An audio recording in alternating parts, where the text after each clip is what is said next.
Hello, good evening, and welcome to WYLN TV's new program, Viewpoint Berwick Region. I'm your host, L.A. Tarone. What we're doing is we're taking the smashing success of Viewpoint with Don Pachence, and we're moving the base of operations from Hazelton to Berwick. If you're in Berwick, you are under the direction of the man who was in City Hall all the time, and that is Mayor Bob Reap. And he is our first guest, and we'll be back to introduce him and speak with him in just a couple of minutes here on Viewpoint Berwick Region on WYLN TV. Don't go anywhere.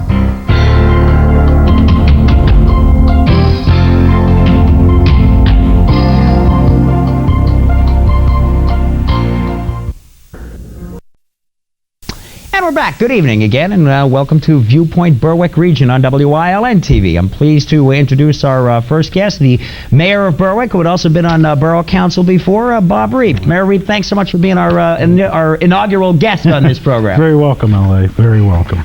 Let's start with the police department. A lot of stories in the media about the periphery of the department, not necessarily the department itself. Now, you recently won an arbitration case concerning vacancies. Can you talk about that a little bit? Well, I'm not going to say that we actually won an arbitration case.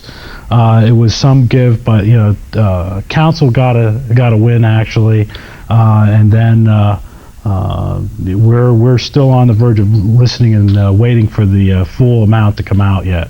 The arbitrator has till like Thanksgiving or the end of November to finalize the case. Well, with regard to the openings, though, filling the vacancies, I believe there was a line in the contract that apparently referred to 90 days. In actuality, council, they were told by the arbitrator that they do not have to fill. It was my understanding, chief's understanding, that we fully understood that you don't have to fill the spot. But according to the contract, we said, well, the old contract said this, so we felt that you follow the old contract till the new contract is in place, and that's where the arbitrator ruled against that. Okay. Now, there's one opening on the police department right now? That's correct. At this point, council did hire. I do thank the people that did call and support the police department and bringing an additional person on. We did hire Ken Strish full-time. The paper was in error. It said part-time, but he is a full-time officer. Another thing that, any word, by the way, on whether the Teamsters Union will file an appeal to that? Because I know there was some debate. I don't believe at this point in time, but then, they have the right for appeal. So, at this point, I have not heard that. Relations between you and council have been somewhat testy from time to time. Shaky. Well, one of the things, in fact, concerned the police department. Earlier this year, I think it was in about May or so, they had passed an ordinance, I believe it was by a 6-to-1 margin, that took control, scheduling, that sort of thing, away from the executive branch, you. They tried to. That first was read, I believe, right. And then they reversed and left it in place that you were still. That's correct. Okay. Now, I think council didn't they want some things in return? They wanted a reduction of overtime. I think it's that was one of the things. I think really the big issue here is communications. They need to know maybe more of what's going on to create the overtime, and that way council then can have a better idea of what's going on with the budget. But to tell the police department to say no, to absolutely no overtime will cause a problem, because you cannot have a situation. For instance, this past week or so, we had a drive-by shooting on Freese Avenue. Right. And there's overtime is going to have to be. We can't go out there and tell the guy, "Oop, our shift's over. We got to leave. See ya." Now, leave the guy without. I believe council says that the budget called for a $30,000 line item, and I think as of June or so, something like 38 had been spent so far. Correct. The end of June, July, I believe. But again, I have to say is that was a line item out of the police budget. Police budget overall was under by 3% for that time. The overall budget, not the overall general budget. The overall police budget. Correct. So here's taking a line item out of context and saying that the entire budget is out. And I think that was what I was trying to let people know in my articles in the Press Enterprise, that in all, 3% was under at that point in time. So the police budget really is in line. A one line item, yes, it's out. But Some of that overtime, I could assume, was spent on Operation Trigger Lock, because the Berwick Department was involved in it. It was mainly a state police operation. Well, what happened was, with the help of FBI and the state police, back 2 years ago, we started Operation Trigger Lock. After Operation Trigger Lock, of course, this past year, you've seen some of the other hits that the criminal investigators came in, and you had that one, I think, the Barry case in East Berwick, where there was about $1 million worth of drugs. Right. So we were able to stop that with of course, the state police doing the major brunt of that investigation. But it does take a lot of initial steps for the Berwick, the local police department, to get things rolling, and that's what happened in Operation Trigger Lock. It takes that time and that intelligence, and now we're doing all the follow-ups to that. And recently we had a very good drug bust locally, where we had up to 4 individuals, one of which was carrying a gun, and with the help of state police, we also got him. So it was, we're making that dent, and that's what we have to do. It seems as though that Berwick has become a fairly big drug town now, because I guess there have been a lot of operations in Hazelton and Wilkes-Barre that have sort of pushed some of that operation out your way now. I think what ends up happening is some people get the idea that they could set up shop in a smaller community where there's less police. Tamaqua, for example, has had a real big problem. Right, now. And we're not going to, at least from our standpoint, we're not going to set for that. So we're making our inroads, we're doing our investigations, and it takes time. I just ask people that do see something, call in, say, hey, there's a lot of activity going on. We'll get to it, but it does take time to do those investigations. We have to break here pretty quick, but let me ask you, you mentioned the drive-by on Freeze Avenue. You also had the robbery string of late. Anything new on that? Can you tell us there are people that we have some leads on, but at this point in time, I can't tell you more that we have actual. We do have a car that, or a truck, I'm sorry, on the drive-by that we know that has been in. So we're getting involved. So. Okay. All right. Well, in 1 minute, this may be a bit unfair to mention this at this point. Earlier this year, an officer named Mark Bertello had been fired, or dismissed, fired, whatever, for alleged irregularities. Anything more on that? Was there a countersuit or anything like that? Is that pretty much over? That is, as far as I know, is pretty much over. We're still waiting to hear from a ruling on whether or not he's allowed to come back. So, but at this point in time, is from what I've seen, we're not going to be accepting him back unless there's an actual ruling that tells us, yeah, let's put him back in there. But okay. We'll be right back. This is Viewpoint Berwick Region. I'm your host, L.A. Tarone. Our guest tonight is Berwick Mayor Bob Reep. The telephone number is on the bottom of the screen. Give us a call, and we'll be back in a couple of minutes.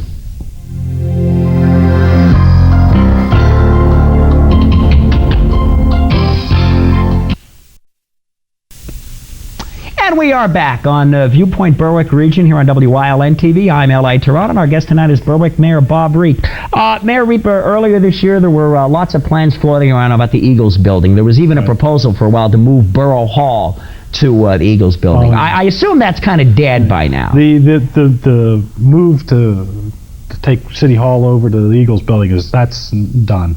But the Eagles building is going on forward with the help of Congressman Kajorski, John Gordner's office. John was a very big push, instrumental to getting the funding in place. Also, the congressman had gotten us a large grant for the Eagles building. It was $450,000, or was that the one that was rejected? There were a bunch of different grants involved. I think recently it was $1 million. Okay. And Berwick is in a situation where it needs that revitalization of downtown, also the parking arcade, or I'm sorry, I guess you could call it that, but Parkadia, whatever.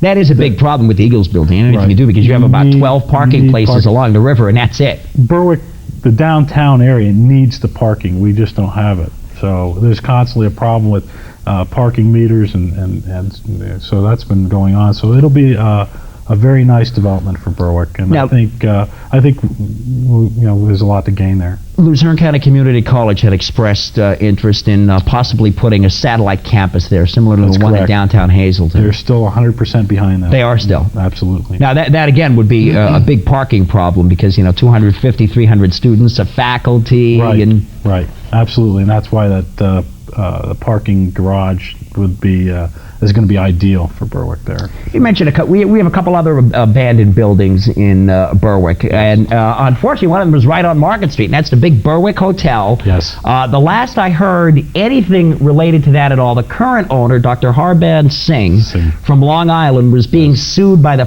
previous owner who alleged that Singh never paid the bill in the first place. And in the meantime, you're stuck with a building right downtown that is rapidly deteriorating. Right. What's up? We're still continuing to have the codes enforcement officer, Bill Kepping, keeping a good eye on what's going on so as not to have any of the public endangered by any bricks falling off. But he, as far as I know at this point in time, we continue to fine Mr. Singh, Dr. Singh, for that. Yeah, but if he doesn't pay the previous owner, he's not going to pay the fines either. Somewhere along the line, if the fine's not paid, then it becomes criminal. So he's got some things to start thinking about. Either he's going to get rid of the building, or he's going to do something. So let's move on with getting this building secured for Berwick. I know you're not a lawyer, but just in the event, do you think the borough could confiscate the building for non-payment of fines? And would you want to, or now do you own an eyesore that the borough not only has to deal with, it also owns? Well, that's always a question, because there are those people out there that don't like the building, they want it torn down. There's some history behind that building. Right, absolutely. My philosophy, though, is whenever you get rid of any type of public structure or private structure that used to be a taxable structure, right, you're losing all that tax to turn it into a field or a parking lot. And it just doesn't help the citizenry in Berwick. I think the building has problems, but nothing that can be overcome by the right contractor, right developer. So. Another building that at the moment is vacant, but may not be for long, the Blue Falcon Forge. Right. SPED. SPEDD is a company that comes in and revitalizes that. It's an non-profit organization again. That area of the forge, of the old BIDA complex, is also part of the KOZ zone. Right. We talked about that prior, but that's the Keystone. For viewers who don't know what that is, it's Keystone Opportunity Zone. It was a Ridge administration initiative that, as we were talking about before, is almost 2 years old now. Right. And firms which move into a KOZ have, in effect, a dozen years of more or less tax-free existence. Correct. And the idea was to attract business and create jobs. Right. I think some of the controversy there is Berwick going to be losing tax dollars over that long period of time? They will be losing a minimum of $3,000 a year. Roughly, and that includes the county tax and everything else involved in that. That's approximate. But in return, what we're doing is, with SPEDD moving in down there, we're looking at 17 acres of that ground, which is contaminated, has bad sewer lines, the street's going to be taken care of. All that will be taken care of by SPEDD. The ground will be not recontaminated, but it'll be cleaned up. Cleaned up structure. But all that'll be taken care of, and essentially you'll have ground again for industry to build on. I think some of that cleanup will come from the Commonwealth too, in the Brownfield program that the State House enacted a couple of years ago. It depends on what SPEDD, because they will actually be the owners for that time being. They will take over it. BIDA will not be part of that anymore, and they will then bring industry in that will be in a lease-to-own situation, which is going to be good. So we're looking at some good development there. There seemed to be some question about specifically what SPEDD does, though. From what I've seen in their past, they have built entrepreneurial type buildings for people everywhere from Pittsburgh to New York that I've seen. some of their background. Are they something resembling a management consultant firm? That's what I would consider them as. But they look for that entrepreneurial spirit to be developed into that revitalized area. So it's at a low rate. Berwick stands a lot to gain by dismantling what's there, cleaning it up, and not having the taxpayer worry about cleaning up all that site. Because quite frankly, I think it was more or less on the realm of a Superfund site. It's nothing. I heard other people mention that too. It's nothing that the Berwick contingency or the area could really handle in cleaning up. That would really sack the taxpayer in the pocket. In about 30 seconds, earlier this year, someone on council pointed out that it was already in a KOZ, but apparently SPEDD wanted some other sort of tax deferment or something. Was that true, and was anything worked out? That's correct. They were looking for the local tax breaks, the local, state, and county tax for this time frame, not for the 10 years like the KOZ, but just for the immediate, and to give them a break in cleaning that up. That's, for Berwick area, it's well worth it. This is Viewpoint Berwick Region. I'm L.A. Tarone. Our guest tonight is Berwick Mayor Bob Reap, and we'll come back to wrap it up. Don't go anywhere.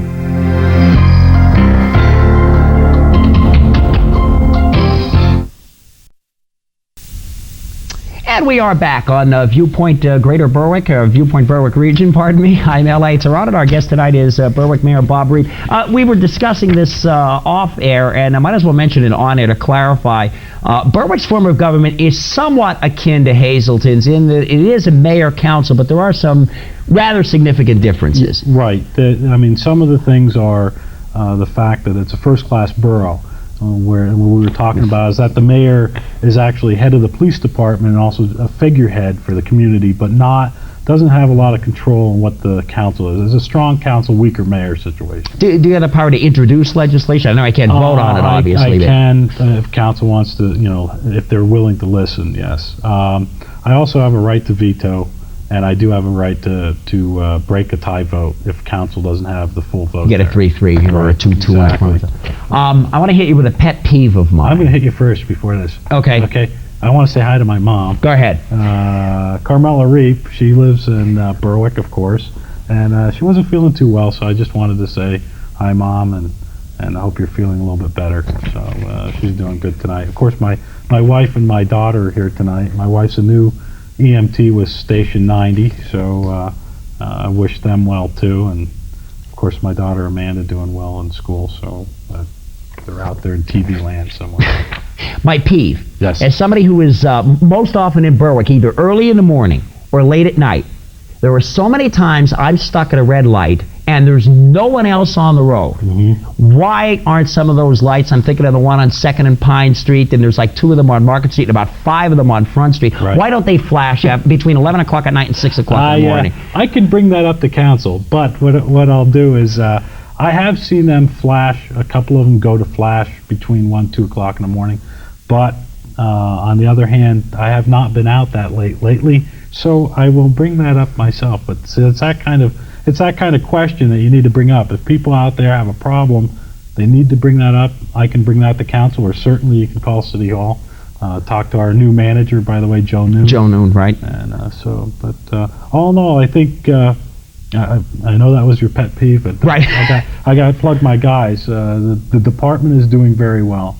Overall, the department's age has now gotten a lot younger. We got an aggressive department. You have contract problems, and it causes some morale problems. So, sometimes the people don't understand that there are some of this stuff, and we're all human, and you need to stand behind these guys. They do want to get the bad guys. They're not out there not to listen to calls, but there's only so many guys per shift, and 2 guys, sometimes overall you have 12 officers. Absolutely. So right. Let me ask you quickly about the fire department. Council's recently moving to consolidate 5 fire companies into 3. Do you think that's a good idea? If so, why? If not, why not? There's always been the discussion. I think to consolidate to 1 is absolutely a bad idea. In Berwick's a long community. It stretches out for a number of miles.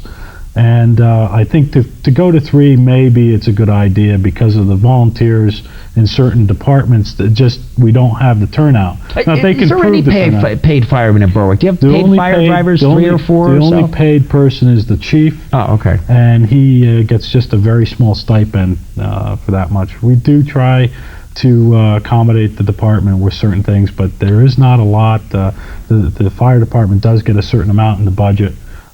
We do have a brand new ladder truck, 121. That's been fantastic. But one of my goals was to council to see if we can't start again a municipal authority, float a bond, and put some money out there, $750,000. Instead of taxing the people in Berwick, you float the bond and you put money towards new trucks. All of Berwick's trucks out there are roughly in the 1970s at this point. So we got some old trucks. It's not saying that they're bad in bad case, but you need to update your equipment. Somewhere along the line, you have to put money set aside for that. Now, along those lines, the Eagle Hose Company, as you know, wanted $400,000 for a truck. Right. And they started a private fundraiser. I believe they've sort of calmed down a little bit now, and they were talking about merging it with, I think, West End, so maybe that's gone away or not? If they were thinking about that, that'd probably be an ideal situation. For Eagles in West Berwick, that would be good because that would be the west end of town. Seeing as you'd have enough people to cover the department on that end, so that would be good. But by no means do we want to get rid of, reduce our apparatus, or we always want to try to get young people to be involved in that volunteer spirit also, and it's hard sometimes, but with newer equipment and training for these guys, making it available, that's a big help. So. I have a question that frankly would take probably more time than we have to answer, and I'm not sure of the specific case. Let me just ask you in general, when detectives investigate alleged child molestations, is it the testimony of the child, or is it the entire investigation that will determine your next course of action? I mean, how much weight is a child's testimony given? Is it based on, is the child 5 years old, 12 years old? My understanding is they'll take testimony from everything, but I think the investigator has to make that decision. Whether or not this is, and then of course that information also is turned over to the district attorney's office and children and youth, and then we try to get some kind of information back from them to get a better idea. Is this something that is legitimate? Should we go further with this? I'm afraid we're out of time. I wish we would have got that question earlier. We could have gone on a little more. And, of course, I had about 40 questions, and we got about 10 of them in. Thank you so much for coming on. We hope to have you back again. Thank you. We're back in 2 weeks with Viewpoint Berwick Region. Our guest in 2 weeks will be State Representative John Gordner. As we tell you all the time on radio, if you can do it, it ain't bragging. We'll see you again.